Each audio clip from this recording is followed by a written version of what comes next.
Complete হয়ে গেছিল। ওর ছবি নতুন কাজ শুরু করার কথা ছিল, জন্মদিনের দিন ওর সঙ্গে আমার কথাও হয়েছে। জন্মদিনের দিন রাত্রি মানে 22 তারিখ কি বলেছিলেন? তখন বললো আমি নতুন কাজ শুরু করছি, তাই নিয়ে কত ভালো ভালো কথা হলো।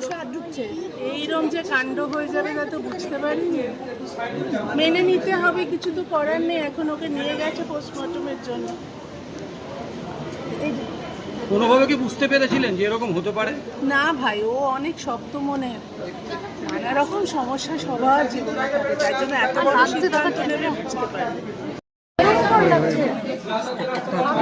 আমি তো জিজ্ঞেস করতে ভাবছিলাম তোমাদেরকে যে এটা ঠিক শুনলাম, মানে সুইসাইড, তারপর শুনছি সুইসাইড নোট পাওয়া গেছে।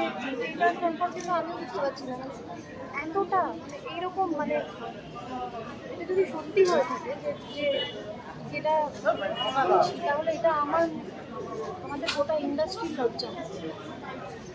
কেউ কেউ পিছনে থাকতে হলো কিচ্ছু না, এরকম কোনো আজ আমরা পাইনি।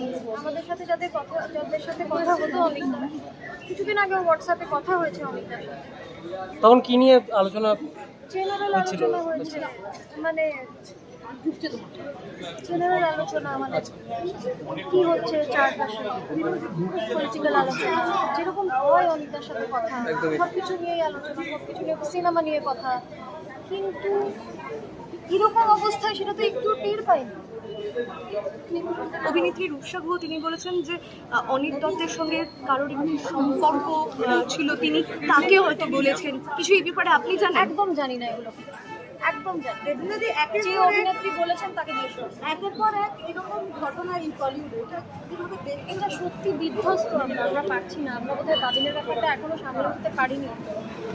না মানুষ পেরেছেন, না আমরা যারা বন্ধু তারা তো পারিনি, ছেড়েই দাও, এখনো সামলে উঠতে পারিনি।